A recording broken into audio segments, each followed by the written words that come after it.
महोदय, अंतिम आठवडा प्रस्ताव याला मी काल सुरुवात केलेली होती.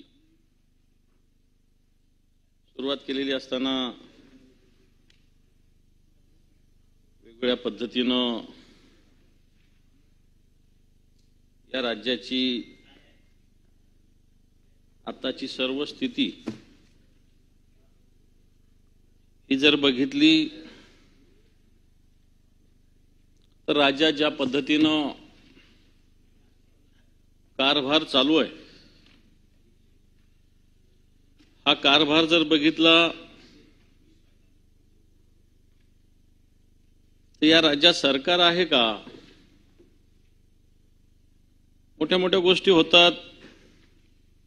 आम्ही एवढं बहुमत, तेवढं बहुमत, डबल इंजिन, ट्रिपल इंजिन, काय काय काय काय गोष्टी बोलल्या जातात. परंतु असं असताना राज्याची जी अनागोंदी आहे, विविध मंत्र्यावर असलेले भ्रष्टाचाराचे आरोप आहेत, आणि या सगळ्या जर बाबी बघितल्या, मंत्र्यांची मानसिकता, मंत्री कशा पद्धतीनं वक्तव्य करतात,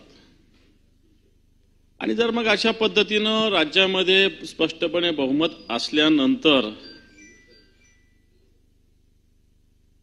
तर मला असं वाटतं राज्यकारभार सुरळीत चालायला पाहिजे. एक अटलजींची कविता आहे सभापती महोदय, छोटे मन से कोई बड़ा नहीं हो सकता, छोटे मन से कोई बड़ा नहीं हो सकता, और टूटे मन से कोई खड़ा नहीं हो सकता. मन तुमचं छोटस आहे, एखाद्याने टीका केली तर त्याच्यावर कारवाई झाली पाहिजे, आणि स्वतः टीका केली तर त्याला आपलं ठेवायचं, म्हणजे त्याला मराठीत चांगली म्हण आहे, आपलं ठेवायचं झाकून आणि दुसऱ्याचं पाहायचं वाकून. आपण एक कोत्या मनोवृत्तीनं राज्यकारभार केला जातो. कोणी मंत्री म्हणतं की विरोधी पक्षाचा सरपंच असेल तर त्याच्यात आम्ही काम, त्याच्या गावात आम्ही काम करणार नाही.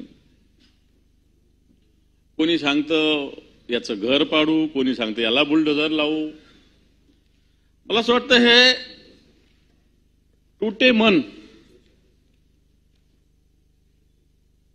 याचं हे निदर्शक आहे, तुटलेलं मन आहे. आपण सभापती महोदय, आम्ही प्रामुख्यानं तुटलेल्या मनाचं हे सरकार, छोट्या मनाचं हे सरकार या राज्यात सभापती महोदय सध्याच्या घडीला काम करतंय. आणि मग हे अशा पद्धतीनं एवढ्या कोत्या मनोवृत्तीचं सरकार असताना राज्यात काय काय चालू आहे याच्याकडे खरोखर लक्ष आहे का त्याचं? तर मी म्हणेल मुळीच लक्ष नाही. अशा प्रकारची सभापती महोदय स्थिती आहे. सभापती महोदय, मी विरोधी पक्ष नेता आहे म्हणून फक्त आरोप प्रत्यारोपात माझा पूर्ण वेळ घालवणार नाही. म्हणजे फॅक्ट आहे ती या राज्यासमोर आपल्या माध्यमातून मांडण्याचा पूर्णपणे सभापती महोदय प्रयत्न करणार आहे. प्रामुख्याने आम्ही या राज्यातली आत्ताची कायदा सुव्यवस्था, या राज्यातल्या मंत्र्यांचे वेगवेगळ्या खात्यातले असलेले गैरव्यवहार, असे मुद्दे आम्ही या आमच्या खऱ्या अर्थानं विरोधी पक्षाचं प्रमुख डिव्हाइस, हत्यार ज्याला शब्द वापरला जातं काही जण, पण मी म्हणेल हे आयुध आपल्या संसदीय भाषेत, या आयुधाचा वापर मला असं वाटतं या राज्याच्या हितासाठी, या राज्याच्या जनतेच्या हितासाठी, सरकारच्या डोळ्यात अंजन घालण्यासाठी केला पाहिजे. आम्ही करत असताना राज्याची आत्ताच्या घडीला स्थिती काय सभापती महोदय, राज्याच्या कायदा आणि सुव्यवस्थेची स्थिती कशा पद्धतीने ठरवली जाते, हे सरकार आताच्या घडीला जर पाहायचं जर ठरलं तर बाबरी पासून आता कबरीकडे सरकार चाललेलं आहे. बाबरी ढाचा पाडला एक वेगळी गोष्ट आहे, पण आता कबरीकडे जाणार आहे सरकार आहे. मला असं वाटतं या कबरीच्या नादामध्ये या सरकारची सुद्धा कधी कबर खणली जाईल हे या सरकारच्या सुद्धा लक्षात येणार नाही. कारण भले भले या लोकशाहीमध्ये जनतेनं झोपवलेले आहेत, भले भले कोणाला 400 जागा मिळाल्यात होते ते 4 वर येऊन पोहोचलेले आहे, कोणाला 2 जागा मिळाल्या ते 300 वर येऊन पोहोचलेले. त्यामुळे या लोकशाहीमध्ये मला असं वाटतं जनता सर्रासपणे बरोबर हिशोब कितोब सभापती महोदय करत असते. सभापती महोदय सगळ्यात महत्वाचं. इथं कोणी होम मिनिस्ट्रीचा अधिकारी आहे का नाही आहे मला माहिती नाही, आहे का कोणी? कोण आहे? ऍडिशनल डीजी. सगळ्यात महत्वाचं या राज्यातला क्राईम इन महाराष्ट्र याचा अहवाल मागच्या 2 वर्षापासून राज्यांनी प्रसिद्ध केलेला नाही. सगळ्यात पहिले कारण क्राईम इन महाराष्ट्र याच्यामध्ये पूर्ण राज्याची क्राईमची स्थिती या सगळ्या ठिकाणी विदित केली जात असते. 2022-23 आणि 23-24चा क्राईम इन महाराष्ट्र याचा अहवाल सरकार जाणून बुजून प्रकाशित करीत नाही अशा प्रकारचा सभापती महोदय. आता हा आरोप म्हणता येणार नाही, ही सत्यता आहे. कारण क्राईम इन महाराष्ट्र याच्यातून राज्याची स्थिती क्राईमची सभापती महोदय समोर येत असते.